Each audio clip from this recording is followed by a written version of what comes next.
your mid-November astrology and tarot reading. There is a lunar eclipse coming up in your 11th house. So, the 11th house, as we know it, rules groups, organizations, friendships, and an eclipse in this side of the sky for you, albeit partial, because it's a partial lunar eclipse, a lot of it is happening internally. So it's more to do with your feelings about something than people themselves. Now, I will be having a lunar eclipse special up, and it will go into each individual sign. So stay tuned for that. It will go into it in more detail. But, you know, you're kind of going around a little bit of a reassessment here, Leo, about the people you surround yourself with and how much premium you put on other people's opinions. I think there's an adjustment here. I think you're deciding that if a certain person, regardless of how long they've been in my life, regardless of how, flattering they can be, if a certain friendship is giving me an icky feeling or an anxiety feeling, I'm going to lean into that and say, there's a reason. If you feel like a friendship is probably worth leaving behind, I think it's probably going to happen. Similarly, new friendships could unexpectedly form around you due to the shift in your vibration. It starts internally with this energy. And I really sense the fact, Leo, that you're going to start thinking, who here is really for me doing well? Who here is a good influence as a friend? Who here do I want to put a bit of separation between? And who here do I just need to stop listening to altogether in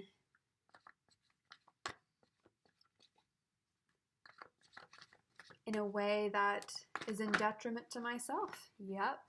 5 of Swords, conflict. There are people in your life that are stirring the pot. And with the Gemini eclipse, for a lot of people, drama is going to come out. What you've said behind other people's backs, for example, may come to the fore at a Gemini moon, and it might be very tricky. One of the things that's coming up here with the Ace of Wands and the Star is that your growth this year is finally starting to show a bit of hope. Mars is finally direct in your 9th house, which is a place of optimism, of expansiveness. It's also very forward thinking. It's almost predictive. It's philosophical. And you've developed some kind of interest. You've developed some kind of passion that was tricky to get off the ground, but is now starting to make a lot of sense. You're developing an attitude that is exciting, and the universe is going to respond to that. Sagittarius season for you is fun. It is exciting. It is loving. It is romantic. It is dramatic. It is fiery. Things are heating up. 9 of Wands.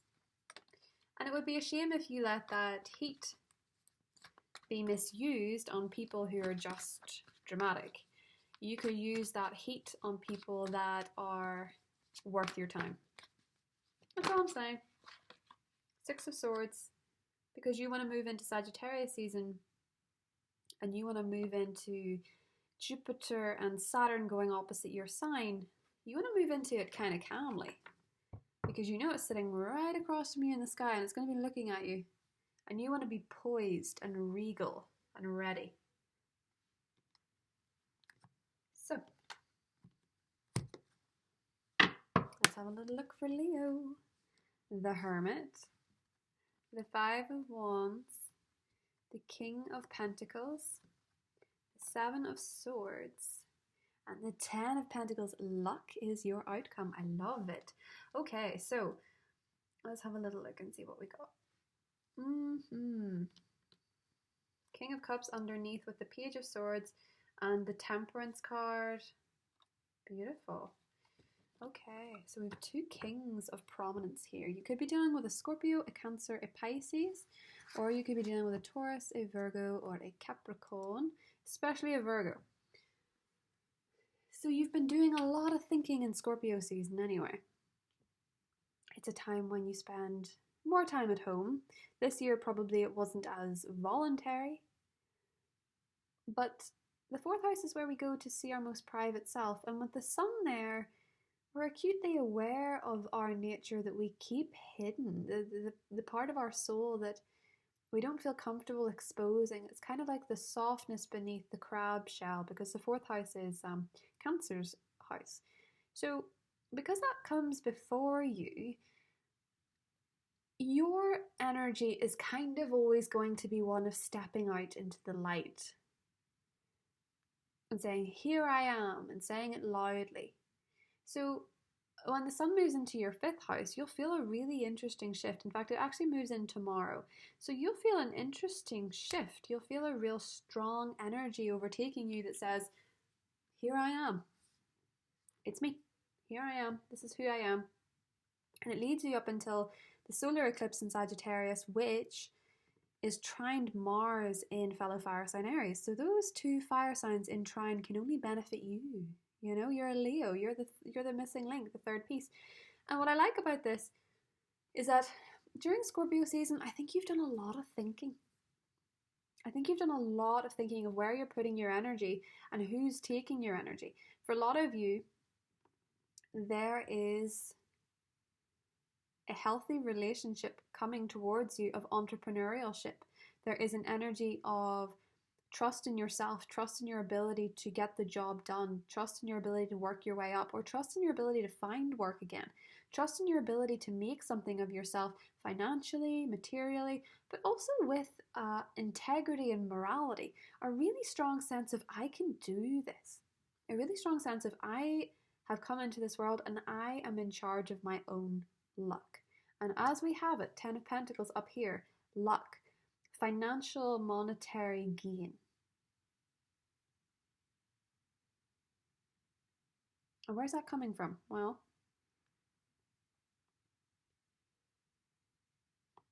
Neptune goes direct in your 8th house. And Neptune's kind of causing a bit of fogginess with the Gemini energy, the eclipses energy in general, the Gemini and the Sagittarius energy. There's a little bit of fogginess in your 8th house. So there's some stuff about the people around you that you can't see. Okay, there's some stuff with people around you, friendships, maybe even in love. This applies mostly to Leo ascendants, but there's people around you that with the Seven of Swords, you just can't trust. There's people around you that you just need to figure out intuitively if you actually want to trust this person or not. And I do feel like a lot of that truth comes to the fore with the eclipse. And that's not to scare you or anything. I think for most of you, it's to do with groups of people. So it can be somebody who's actually kind of removed, but you just know you don't want to trust them. And some information comes out that makes you very aware of that. I feel like it's more that arena than romantic per se. But you're realizing how maybe some people in your life have been sabotaging you. They've maybe been putting words in your ear that have made you feel a little bit doubtful of yourself, or a little bit inadequate of the opportunity, or something like that. Or maybe they've been making you feel doubtful of everyone else around you. Gaslighting is the strongest manifestation of that Seven of Swords, I think. Someone who's made you feel like you're off in your intuition about somebody. Because if someone can make you feel very badly about somebody else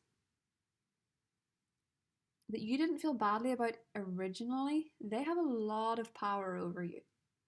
Because they make you doubt your intuition in the first place, and then you miss all of their red flags. So that's one thing to be aware of. Nevertheless, you staying in your own lane and focusing on your achievements, focusing on your goals, you get into a very strong position here. Let's have a little clarification, shall we? 10 of Pentacles with the Page of Pentacles, opportunity. 5 of Swords, conflict. 9 of Wands, defense. Okay, so there is a combative energy with that full moon. The moon, interesting. And the 7 of Cups. If I were you, I would focus on my career. If friendships start to feel a bit tricky, that's your evidence. 5 of Swords, 9 of Wands. There's a defensive energy with people around you that don't really have your interests at heart, and that comes out around the full moon. That's just something to bear in mind. However, Ten of Pentacles and the King of Pentacles. You have an opportunity to build something based on trust somewhere in your life, be it a work relationship, be it in yourself, be it in love. You have an ability here to build trust with somebody. And what you lose around that full moon in terms of realizing that you don't want to be around people, because again, as I say, it's internal. Realize that you don't want to be around certain people anymore, or that you want to keep a distance from certain people, or that you really don't want to live by what other people think anymore. That loss is not that big. Not in comparison to this. King of Pentacles. There's somebody in your life that you trust a lot. They're dependable. They want you to know they're dependable. They're trustworthy. They're committed to something. They have goals. They have a bit of a Midas touch, I guess. Some of them do. But it's in this quiet contemplation of Scorpio season that you have really discovered where you want to be directing your energy, where you want to be putting your worth, your value, your opinions, what you want your opinions to come from. If you're dealing with a water sign, Page of Swords and Temperance, even if there's conflict with a water sign in love at some point, or a pickiness of words, it seems to lead to a beautiful healing or some kind of, reconciling energy. Perhaps some of you, if this is a friendship, needed to have a little bit of discourse in order to bond better. That's a possibility with this eclipse.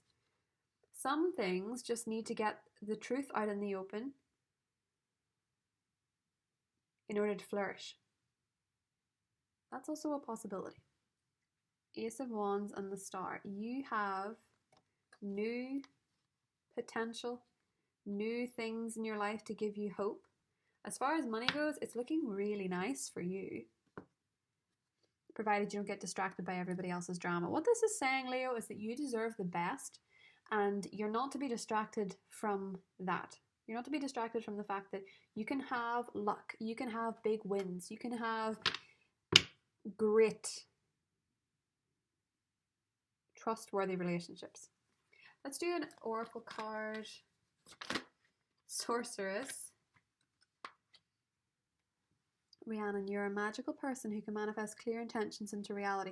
This is why you need to stay focused, especially if you're trying to manifest something in your career, be it money.